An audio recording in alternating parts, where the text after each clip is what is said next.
Gracias, César, por los comentarios. Entonces vamos a abrir la primera ronda de comentarios o preguntas, por favor. Si me ayudan con el micrófono. Sí, por favor, levantan la mano, se presentan y luego hacen el comentario o pregunta. Gracias. Ahorita van a pasar el micrófono. Ahí sí.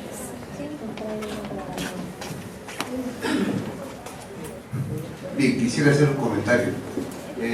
Lo más rápido posible, pero el tema es complejo. En primer lugar, creo que hay que insistir en que las políticas tienen que ser diferenciadas por área, región del país. La realidad es bien compleja y cambiante. Y eso tiene que partir del diagnóstico, que quizá por el poco tiempo de la presentación no lo hemos podido ver en la presentación que ha hecho Julia, pero sí hay que insistir en que el diagnóstico tiene que ser diferenciado. Esta es una actividad sumamente satanizada por los medios y no se ve por ningún lado nada positivo en ella. Yo creo que no estamos viendo la realidad completamente. Creo que sí aporta aspectos positivos, sin negar lo negativo. Pero yo creo que ahí hay que precisar, por ejemplo, ¿no?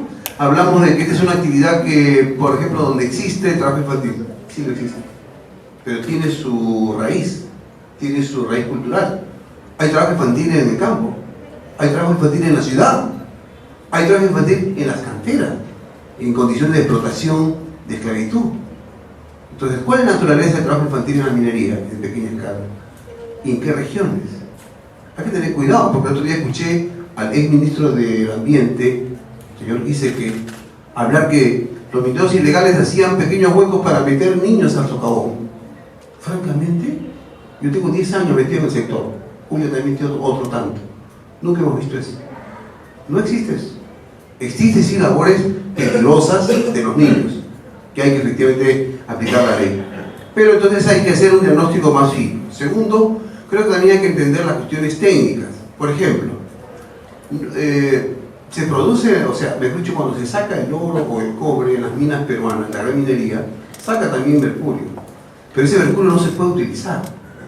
Ese mercurio sale a las refinerías, se refina y recién después se puede vender para utilizar. Entonces, eso es lo que técnicamente sé, por lo menos. El famoso derrame en Choropampa fue ese mercurio que salía para llevarlo a la refinería de Estados Unidos.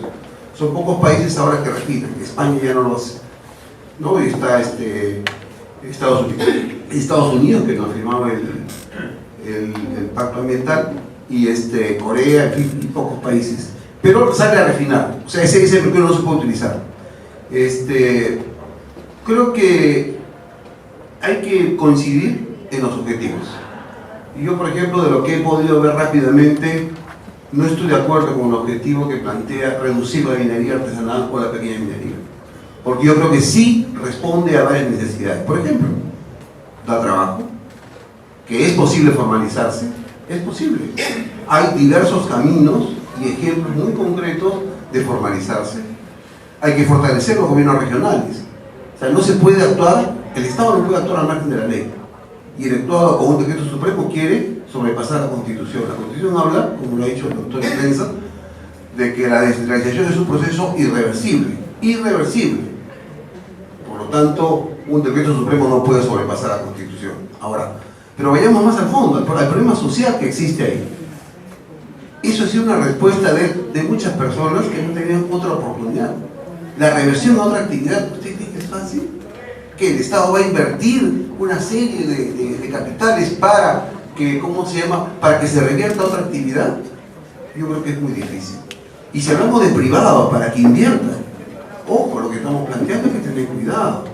Si un privado invierte, ¿para qué va a hacer? Para tener utilidades, que es normal. Y creo que a eso hay que tener mucho cuidado. Fíjese, este conjunto de leyes que no hay tiempo para comentarla, para profundizar, ¿saben qué ha provocado? La paradoja que en el mundo subía el precio del oro y en el Perú bajaba. Y bajó hasta un nivel de $600 la onza. Y esto es un absurdo. Y eso provocó muchos problemas en muchos hogares. Pero bueno, como el clima está contra la minería ilegal, contra la minería informal, entonces no importa. Son miles de peruanos que están ahí, que han buscado una alternativa y que muchos de ellos están saliendo ya de la informalidad. Fíjense, las leyes anteriores tampoco no es que existía un caos antes. Habían 7.000 títulos de concesión entre pequeña minería y minería artesanal antes de estas leyes. Ese número de titulares, perdón un ratito, estaban en proceso de formalización. Y este conjunto de leyes, en la primera etapa, sobre todo antes de 1105, los ilegalizó. Cuando Julia pregunta, ¿qué pasa con los titulares de concesiones que no han firmado declaración de compromiso? Están en su trámite normal. O sea, van a continuar su proceso de formalización de acuerdo a la ley vigente. No es que sean ilegales. Eso está en la aplicación concreta en los gobiernos regionales. Siguen el proceso de formalización formal, ordinario. Entonces no es que sean ilegal. Algunos han entrado en este nuevo esquema, otros no. Y los que no han entrado siguen su proceso de acuerdo a la ley. Hay que tener cuidado en los planteamientos que se hace, porque quizás a veces no evaluamos los efectos que tiene en la realidad. Yo sí creo que debemos desarrollar, o que el Estado debe desarrollar una política de promoción. Efectivamente, hay que tener muy claro donde no se puede hacer minería. En Madre de Dios, por ejemplo, en Espejo de Agua, yo estoy totalmente de acuerdo. Incluso se planteó desde el año 2010 con el decreto de urgencia del ministro Braque. No se puede hacer minería en Espejo de Agua, porque su efecto contaminante más grande no es el mercurio siquiera, sino es los sólidos de suspensión que se remueven, porque ya hay metales pesados que matan la flora y fauna de los espacios acuíferos. Entonces, hay que ver con realismo. Igual la técnica de procesamiento. Flotación, por ejemplo, que nos ha presentado Julia, no se puede aplicar a todos los yacimientos. La flotación se aplica a un tipo de yacimiento, nada más. No se puede aplicar a otros. Gravimetría se puede aplicar en Madre de Dios, por ejemplo. Ahí sí. Pero en sistemas. Hay que propender la asociatividad, la formación de empresas. Eso creo yo que debería ser como política. Y efectivamente no es que se trate de reducir o aumentar la minería artesanal. Hay que tener cuidado, porque hay fórmulas, no sé, la fórmula no la ha desarrollado Julia, pero yo he escuchado fórmulas en otras esferas para caducar las concesiones ociosas.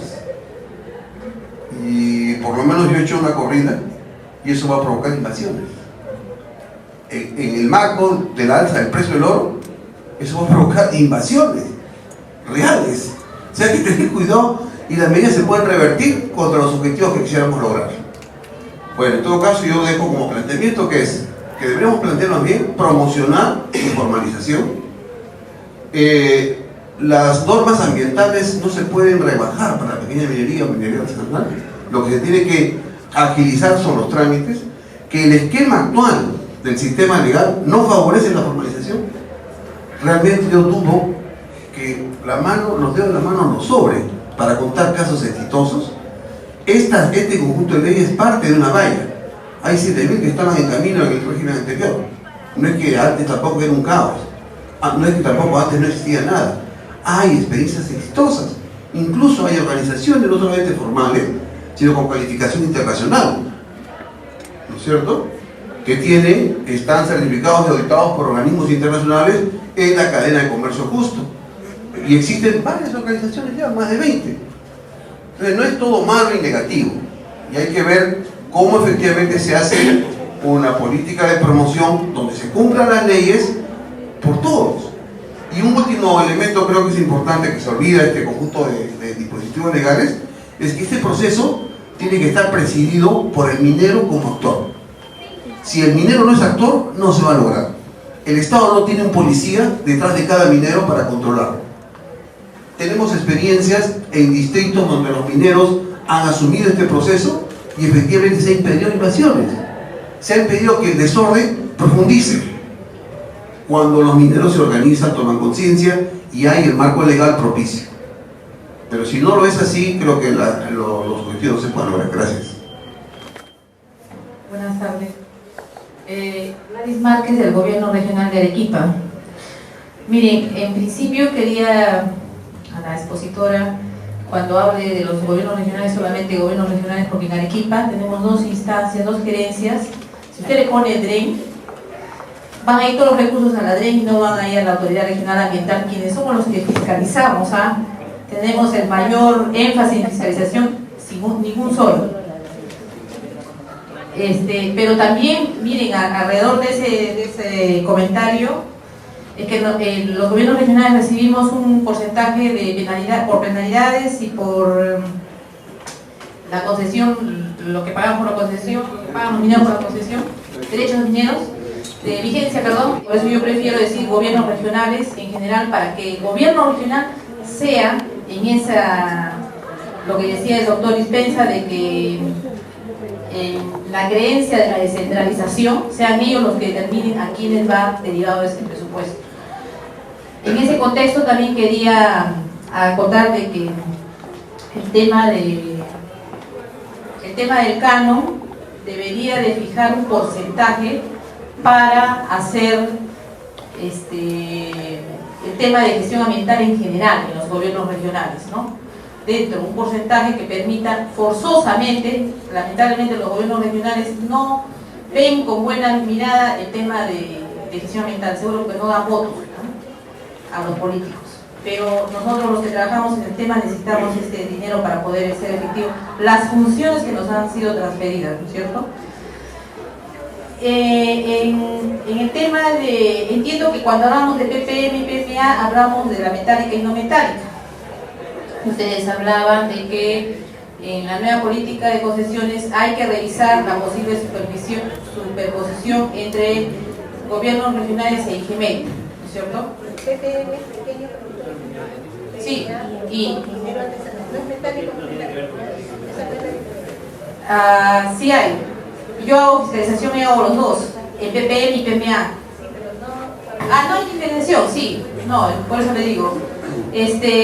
Lo que pasa es que también hay una ley, si ustedes saben, de que le han dado a los gobiernos locales para que hagan en quebradas, y nosotros sí tenemos problemas, porque las municipalidades han otorgado autorizaciones en quebradas donde hay concesiones mineras, que no es lo mismo. Entonces quisiera que esa parte también se incorpore dentro de las políticas. Tenemos que estar concordados todo el Estado, ¿no es cierto?, en el tema de políticas. Aunque merezca o no merezca el tema del plan de gestión ambiental, sobre todo hablando en cuencas, ¿no? Ese era un poco el tema. El otro tema es el tema del fortalecimiento de la OEFA. Yo creo que el tema de la OEFA, yo no estuve en la mañana lamentablemente, pero sí converso con ellos bastante, y hay un dilema. El dilema es que la OEFA, aparte de que tiene que fortalecer las capacidades de los gobiernos locales, de los gobiernos regionales, también pues tiene el dilema de que nos tiene que supervisar. Y parece que el tema de supervisión está por encima del fortalecimiento de capacidades. Entonces, yo tengo más de 2 años que nos vienen diciendo que nos van a fortalecer, pero más que fortalecer, nos incriminan y nos dicen: ¿cuándo vas a hacer esta visita? O te mandan a Contraloría, y nos mandan a Contraloría.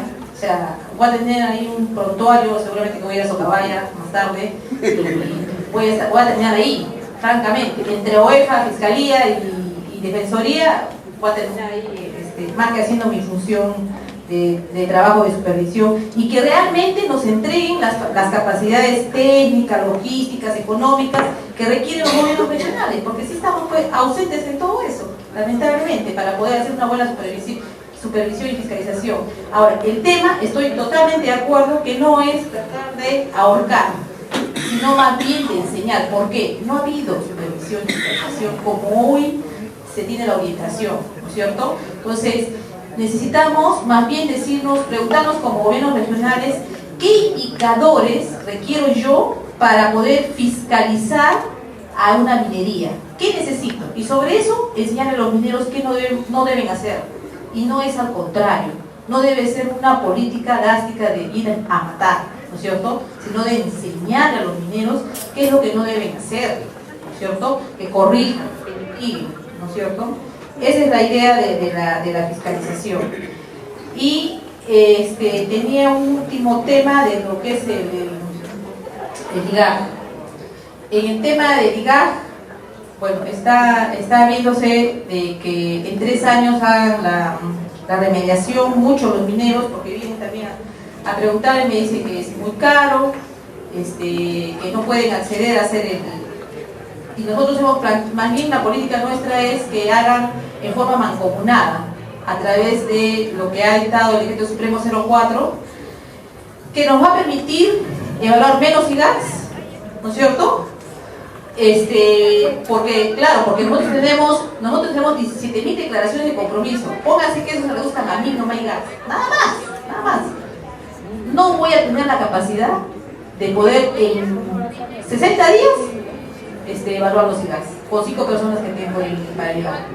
Ni por más que me manden ¿cómo se llama? El Ministerio de Energía y Minas está apoyando con personal, ¿no es cierto?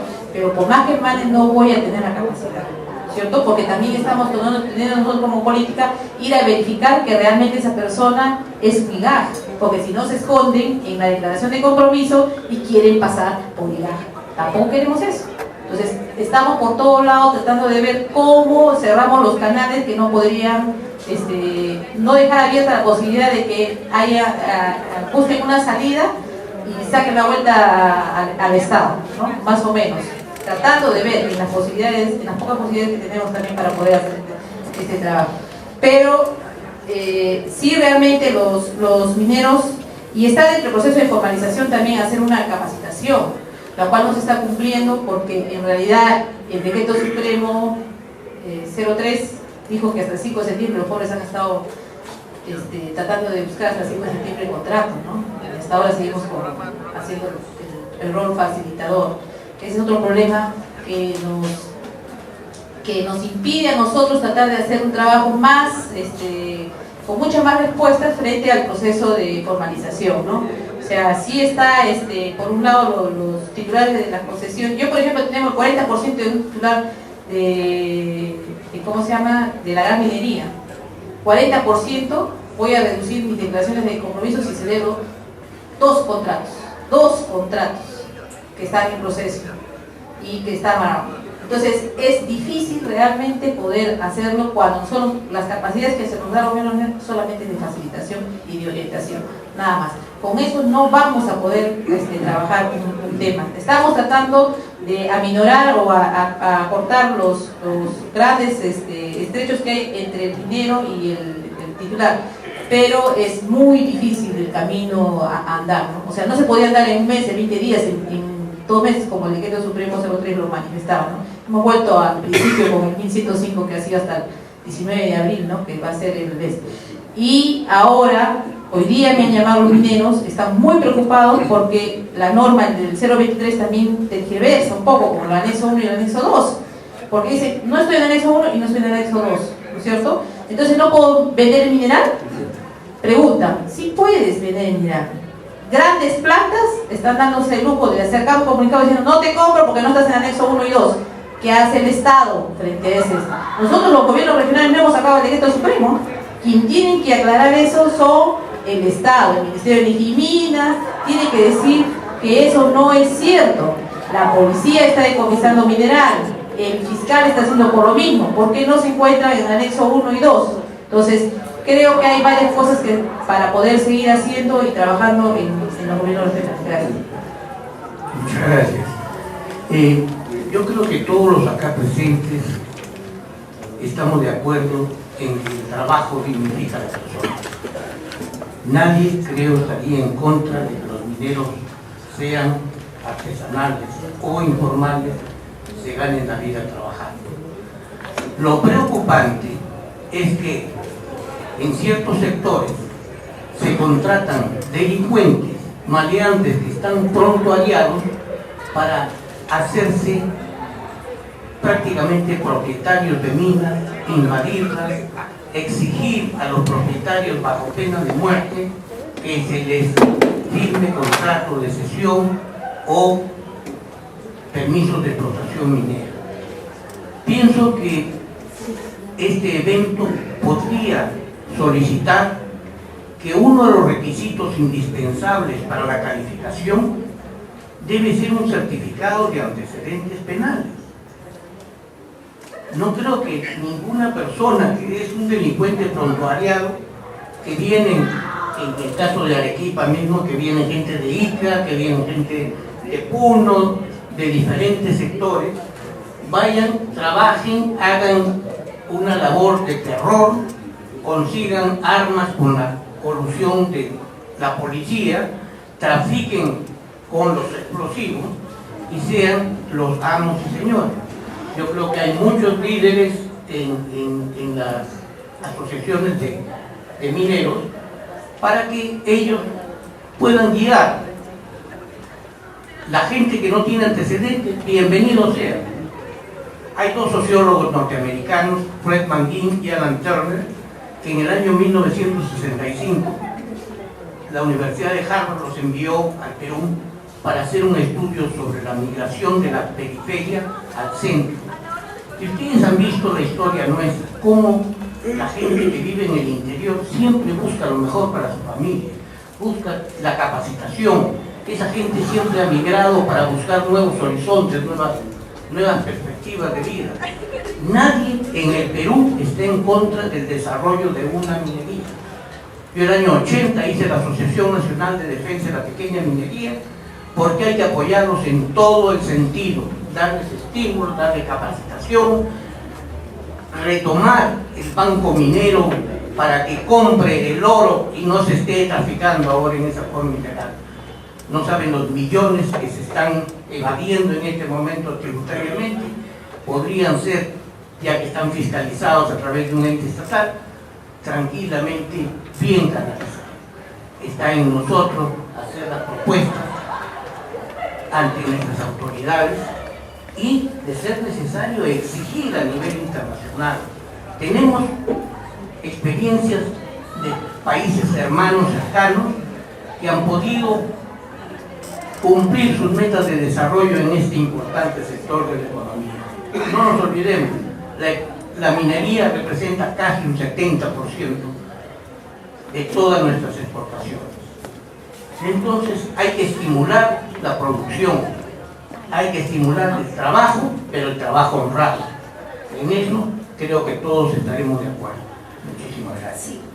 Sí. Ahorita voy a proceder, están llegando las preguntas de regiones, a ver si un par de intervenciones más, por favor, cortitas. Yo he estado un poco en el campo del minería informal, creo que los he visto, pero no he trabajado con ellos. Entonces siempre me queda la duda, por lo menos me queda la gente que no está en el campo con ellos, y que por un lado sabe la satanización, pero cuando se escucha al sector, que son, por ejemplo, representados por ustedes, se da a entender de que esta minería parece inocua, ¿no? Que bien que sea minería informal, vamos a trabajar por ellos, hay iniciativas geniales, todo está funcionando bien, lo que dice el Estado es lo contrario. Entonces se empiezan a manejar discursos de dos caras de una misma moneda, ¿no? Por un lado se sataniza y por un lado se dice que está perfecta, ¿no? Que no pasa nada, que Madre de Dios es el único problema y que todo lo demás está bien. Yo no creo que sea ni más cerca de la realidad, ¿no? Hay problemas serios, no solamente en Madre de Dios, sino en el sur andino, hay problemas de trabajo infantil, hay problemas sobre todo de impactos ambientales, y luego hay un problema de que los recursos que se están extrayendo no son de los mineros, son recursos del país. Entonces hay una concepción ahí básica que entra en un encuentro, no un desencuentro. Esos recursos que están sacando ese mineral no es del minero artesanal, es el recurso del país. Entonces todos los del país tenemos derecho a exigir condiciones en las que se saque, que es muchas veces lo que el minero artesanal, informal, legal, no quiere aceptar. Entonces hay que debatir un poco más ese tema, ¿no? Y luego yo no sé, ustedes tienen las experiencias exitosas, ¿qué tan exitoso se puede llegar a ser como para pedirle al Estado que la promueva, ¿no? Es posible que el minero artesanal sea exitoso y se quede solamente siendo artesanal, porque lo que te dice la lógica capital es que va a seguir creciendo y eventualmente va a dejar de ser artesanal y luego va a dejar de ser pequeño y luego va a querer ser mediano, pero va a querer tener las mismas condiciones de cuando era pequeño, porque te dicen que no pueden pagar el estudio de impacto ambiental, que no tienen el dinero, porque te dicen que no pueden acceder a las mismas condiciones que los demás empresarios porque son pequeños, no hay subsistencia. Entonces yo sí veo problemas con la promoción, porque promoverlo sería decirles, deja de ser pequeño, sé mediano, y ahí es donde se encuentran las condiciones que exigen. Me parece que de hecho hay mucho más debate que esto, pero hay que tener esas consideraciones en cuenta. Desde el Gobierno Regional de Ayacucho, ¿en qué avance se encuentra la transferencia de funciones en el sector minero a los gobiernos regionales?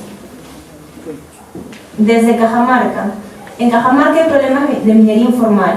Desde el gobierno regional se quiere tratar el tema de manera transversal y profundizar sobre este tema. ¿Cómo se podría apoyar al GORE para crear un plan estratégico para poder implementar la CIGAC? ¿Cómo controlar el tráfico de insumos? ¿Hay algún registro de problemas de salud pública por el mercurio o arsénico de la minería ilegal? Desde Chulucanas, ¿qué significa formalizar a un minero? ¿Cómo se controla el uso de insumos por parte de ellos? ¿Qué organismo fiscaliza el uso de mercurio, cianuro? ¿El uso de este tiene un parámetro para cada productor minero? ¿Hay información oficial del resultado de los decretos supremos dados para interdicción, formalización? ¿Existen normas que sancionan la explotación de niños en la minería o se considera trata de personas? ¿Existe legislación comparada para impuestos por minería entre Perú y otros países de Latinoamérica? Bueno, esas serían las preguntas de regiones. Vamos a priorizar justamente las que están más orientadas al tema que nos reúne, que es el tema de política, ¿no? Política pública. Entonces primero viene Julia y luego César para responder algunas preguntas puntuales. Gracias. Yo solamente quiero intervenir sobre dos temas, porque creo que las intervenciones de ustedes nos van a permitir enriquecer el documento y vamos a poder incorporar una serie de sugerencias que se han hecho. Sin embargo, sí hay dos temas sobre los que quiero intervenir. Uno primero es, ¿cuál es el objetivo de la política? Nosotros creemos que el objetivo de la política es reducir el crecimiento explosivo de la pequeña minería y minería artesanal, porque no hay un Estado lo suficientemente fuerte en todos sus niveles de gobierno para que eso funcione ordenadamente. Entonces la idea es poco a poco reducir. Si tuviéramos un Estado de otras características, podríamos fomentar, extender. No tenemos un Estado de esa naturaleza. Además, en el largo plazo, nosotros decimos que no hay que continuar dependiendo de la renta extractiva. Y la actividad minera se sostiene sobre la explotación de recursos no renovables. Y hacer nuestra economía dependiente de eso es digamos, poner nuestro futuro en riesgo. Entonces, el objetivo de la política es reducir paulatinamente, ¿no es cierto?, ese crecimiento, porque es la única manera en que podemos ordenar. Ese es otro de los objetivos de la política, ordenar la actividad que se puede realizar en zonas permitidas y con los necesarios controles ambientales y sociales. Erradicar aquella minería, es decir, si continuar la interdicción de la minería ilegal en Madre de Dios es clave en la política, pero eso implica erradicar la minería de zonas vulnerables, de ecosistemas frágiles. Toda la cuenca amazónica debe verse libre de actividades extractivas que afectan, ¿no es cierto?, lo que están llamando el pulmón y el futuro de la humanidad. Estamos viviendo en un contexto de cambio climático y justamente una de las cosas que nos va a permitir, digamos, enfrentar ese futuro incierto de eventos extraordinarios con respecto al cambio climático tiene que ver con conservar el bosque húmedo, conservar el bosque primario, las zonas, los bosques de la mina, etc. Esos ecosistemas que producen agua y que reparten agua, ecosistemas frágiles. Ahí no puede haber actividad extractiva, no puede haber actividad extractiva de ningún tipo. Nosotros, es cierto que bajo toda nuestra selva peruana hay hidrocarburos, pero eso no significa que como dependemos de la renta extractiva vamos a explotar toda la selva, no es así. O sea, los impactos son muy grandes. Entonces, el objetivo de la política es esa. Buscar, nuestra propuesta es buscar reducir, ¿no es cierto?, reducir la pequeña minería y minería artesanal, erradicar este tipo de minería en la cuenca amazónica y en los ecosistemas frágiles y, en tercer lugar, ordenar la minería en pequeña escala que sí está dentro de las normas, que se está formalizando, que tiene posibilidades de efectivamente cumplir un rol de responsabilidad social y ambiental. En segundo lugar, no pudimos detenernos en el diagnóstico porque si no iba a salir muy largo, ustedes lo tienen en la mano. Sin embargo, el tema del trabajo infantil no es un tema producto de la satanización, es un tema real. Es un tema real, el problema del trabajo infantil en minería. El tema no es que los niños o los adolescentes, porque ya están más grandecitos, pueden trabajar. Los niños y los adolescentes tienen que estudiar, tienen que terminar el colegio y si tienen oportunidades, seguir con estudios superiores. Por eso de lo que se trata, la estrategia para prevenir y erradicar el trabajo infantil tiene que ser integral. Una de las estrategias es fortalecer el sistema educativo. Fortaleciendo el sistema educativo, los jóvenes, los niños van a tener oportunidades de estudio. Entonces el costo-oportunidad con relación a la minería va a cambiar la relación. El otro tema es de que ahora es cierto, como ha habido una campaña muy fuerte, y ahí yo creo que hay que reconocer un logro que es desde el Estado, de haber promovido el tema de la prevención y erradicación del trabajo infantil a través de la Comisión Nacional Multisectorial. Ahora los mineros se cuidan mucho de que los niños entren a ese tipo de trabajo, porque saben que es una cosa, no solamente por el convenio, sino que saben que es una cosa que no les favorece en la opinión pública tampoco. Entonces, pero sí existe aún lugares donde los niños entran a Socavón, y el argumento de por qué entran es porque pueden moverse más fácilmente. Cuando nosotros llegamos a Santa Filomena hace 15 años, 16 años ya, esa fue la primera cosa que nosotros trabajamos con los mineros que en ese momento eran informales. En las normas actuales podrían haber sido hasta ilegales. Los niños entraban a Socavón. Por eso es que en este caso entraban a Socavón. ¿Y cuál fue la solución? ¿Saben qué? Reciprocidad, ¿no es cierto? Yo te pongo un winch eléctrico, una carretilla con un motorcito que entra y saca el material, y tú no dejas entrar un solo niño más a Socavón. Y ese fue el acuerdo, y esa fue la primera cosa que hicimos en Santa Filomena. Entonces a veces hay soluciones muy sencillas para problemas que pueden parecer muy grandes. Entonces se trata de, efectivamente, el tema es que en las estrategias, que ya no las expuse, ¿no es cierto?, están una serie de acciones que hay que emprender.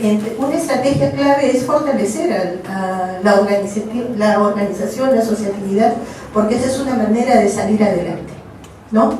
Sin embargo, la política pública desde el Estado es promover, digamos, pero no es dedicarte ¿no es cierto?, a constituir asociaciones, etcétera. Es lo que decía la señora del gobierno regional de Arequipa, ¿no es cierto? Ustedes lo que están haciendo es facilitar procesos. Yo creo que desde el Estado, la política pública, entre otras cosas, debiera ser facilitar esos procesos. Y efectivamente, con relación al tema, me ha hecho recordar al tema del IGAC, del Instrumento de Gestión Ambiental Correctivo. Es cierto, al 19 de abril les van a caer como lluvia los IGAC para ser aprobados, y no van a tener la capacidad para responder. Yo creo que ahí hay dos cosas que hay que hacer. Una primera es que el Ministerio del Ambiente tiene que cumplir su rol con relación a fortalecer el tema para que el gobierno regional pueda cumplir con su función y con su competencia, ¿no es cierto? Y lo segundo es que, y alguna de las preguntas vino en ese sentido, es que los colegios profesionales también pueden dar su aporte. Entonces, yo le preguntaba a César hace un momento, ¿cuánto cuesta elaborar un IGAC? Es costoso. Lo mismo cuesta leerlo, ¿no es cierto? Entonces, de lo que se trata es cómo hacemos concertación entre los diferentes sectores para que la tarea, ¿no es cierto?, no sea una tarea imposible de cumplir. Porque si no, nos estamos poniendo nosotros mismos el cable, nos estamos mutilando para poder tomar soluciones. Y yo creo que de lo que se trata es ver cómo todos los sectores, en forma organizada, podemos trabajar para que efectivamente la formalización continúe adelante. Yo no sé, no puedo hablar ahorita de plazos, ¿no es cierto?, pero lo real y concreto es que haciendo cálculos con Pronaturaleza y Loyola nos puede contar, son 125 días entre que el IGAC entra al gobierno regional hasta que sale para su implementación de las medidas de remediación. Y previo a eso tiene que formularse. Entonces, la estrategia que han tomado en Arequipa es que se junten varios que están en una misma zona, porque tienen las mismas condiciones y puedan elaborar IGACs conjuntos, porque eso abarataría los costos y también el trabajo del propio gobierno regional, ¿no es cierto?, de leer y aprobar esos IGAC. Nada más. Gracias, Julia. Yo creo que también, de manera particular, debemos, bueno, el gobierno y los que podamos ayudar, empujar la definición de zonas permitidas y zonas no permitidas para el desarrollo de la actividad minera. Yo recuerdo perfectamente el decreto de urgencia 012, cuando tuve la oportunidad de ser el autor de este decreto en el 2010, y cuando se definió zona permitida para minería, lo que mal llaman corredor minero en Madre de Dios, porque legalmente no existe el concepto de corredor minero, y más bien empuja a cierto sector minero a concebir esto como que debe haber minería sí o sí, lo que no es cierto. Y zona de exclusión minera, es decir, zona donde no se puede desarrollar la actividad minera. La legislación ha cambiado la definición y ha pasado desapercibido. Es hoy en día zona de exclusión para la minería pequeña y artesanal. Pero perfectamente la mediana o gran minería podría solicitar hoy en día una concesión fuera de esta zona permitida para la minería. Eso lo dejo también en el debate. Y para mí un ejercicio mínimo de definir dónde sí y dónde no es, por ejemplo, dónde sí, en zonas, o perdón, empezar por lo más fácil para mí, dónde no, son las áreas naturales protegidas. El segundo término es zonas de patrimonio cultural. La ley también es muy expresa cuando señala que está prohibido el desarrollo de la actividad minera sobre cuerpos de agua, ríos, bochas, humedales, y para mí humedales es todo, y la Amazonía en general podría ser un gran humedal. Entonces, son argumentos, elementos que te dan un camino por donde sí y donde no, ¿no? Pero en Madre de Dios está claramente definido. En el resto del país, salvo las áreas naturales protegidas, no hay una claridad sobre este tema, entonces se requiere trabajar en ese camino. Una pregunta es sobre la carencia de especialistas para la revisión del IGAC en provincias y cómo fortalecerlos.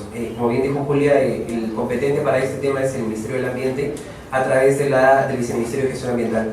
Ellos son los encargados del Sistema Nacional de Gestión Ambiental y del Sistema Nacional de Evaluación de Impacto Ambiental. Por tanto, de acuerdo a este decreto último del Ministerio de Energía y Minas, el 032 señala puntualmente que el sector ambiente deberá liderar un proceso de capacitación o de preparación en temas de estos instrumentos.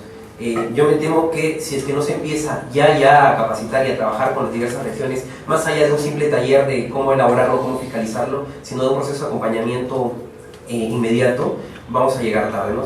Si no, analicemos cuánta gente hay en las regiones responsables o consultores para elaborar IGACs. Definitivamente no hay suficientes. Y el otro tema es en las regiones cuántas personas hay para aprobar o evaluar estos IGAC.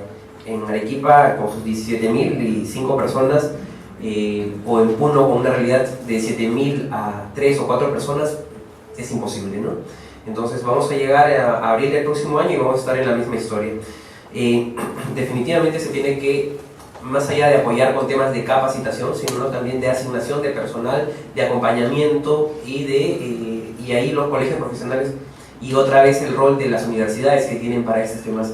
En algún momento en el Ministerio, cuando tuve la oportunidad de estar en el Ministerio del Ambiente, hablé de la posibilidad de que profesionales jóvenes puedan acompañar a los gobiernos regionales, hacer una suerte de acompañamiento en la revisión de los IGAC, para que luego el gobierno, el Estado, o sea, a través de los gobiernos fundacionales, validen esta aprobación y levanten las observaciones que pueda facilitar este proceso. Es una posibilidad que también se queda en discusión. Hay otra pregunta que no me quedó muy clara, que señala en qué avance se encuentra la transferencia de funciones del sector minero a los gobiernos regionales. Y bueno, el proceso de transferencia empezó en 2007 y terminó en 2009, así que no hay nada que transferir, ya todo está claramente establecido, y bueno, los procesos de transferencia que se otorgaron a través de resoluciones ministeriales consta todo eso. Luego hay una pregunta de Cajamarca que habla sobre que hay problemas de minería informal. Desde el gobierno regional se requiere tratar el tema de manera transversal y profundizar en el tema. ¿Cómo se podría apoyar al GORE para crear un plan estratégico para poder implementar el IGAC? Bueno, creo que los colegios profesionales, las universidades y los diversos profesionales, y creo que hay un potencial que no se está viendo, ¿no? Las empresas consultoras son aquellas personas o profesionales que pueden apoyar y hacer un trabajo sumamente interesante en ese tema. Sobre el tema de registro de problemas de salud pública por mercurio y arsénico, oficialmente yo desconozco. Lo último que hicimos en el Ministerio fue en 2010-2011 un estudio oficial de Sensopas que evidenció la contaminación por mercurio en personas en Madre de Dios y mostraban los resultados alarmantes. y luego un estudio de el IAP, el Instituto de Investigaciones de la Amazonía Peruana, en la parte norte. De ahí yo desconozco resultados oficiales, pero hay resultados extraoficiales de institutos de investigación extranjeros que muestran lo alarmante de la salud pública en estos temas, y si el Estado tampoco no presta atención en este tema, vamos a tener un problema serio de salud pública y que se tiene que responder con recursos públicos, ¿no? Entonces es un tema también a considerar. Luego una pregunta sobre el control de insumos. Bueno, para los decretos legislativos, insumos químicos fiscalizables son el cianuro, el mercurio, los hidrocarburos, y por tanto el Ministerio de Transportes y Comunicaciones establece rutas fiscales, y se han establecido rutas fiscales a nivel nacional. Por tanto, quien es el responsable de controlar estos insumos fiscalizables es la SUNAT, y bueno, puntualmente tiene que hacer la SUNAT es proceder a verificar el origen legal o lícito de estos productos y que sean destinados a concesiones en proceso de formalización o legales. Bueno, la misma pregunta: ¿qué organismo fiscaliza el mercurio, cianuro? Si hay resultados de los decretos supremos dados para la interdicción, bueno, creo que es un proceso permanente, y si vamos a hablar puntualmente de interdicción, podemos señalar que se han iniciado acciones de interdicción en Madre de Dios, ahora último en Huánuco, en Puerto Inca, y se señala que habrían interdicciones en Loreto, y bueno, pero presencia de minería ilegal está en las 25 regiones del país, incluyendo Lima metropolitana. ¿Existen normas que sancionan la explotación de niños en la minería o se considera trata de personas? Bueno, el Código Penal señala textualmente que delito de minería ilegal es aquella actividad que se desarrolla sin contar con las autorizaciones de la autoridad competente, y señala que un agravante que da penas de 8 a 12 penas de años privativas de libertad es el tema de emplear menores de edad en el ejercicio de esta actividad. Bueno, eso es, creo que todo.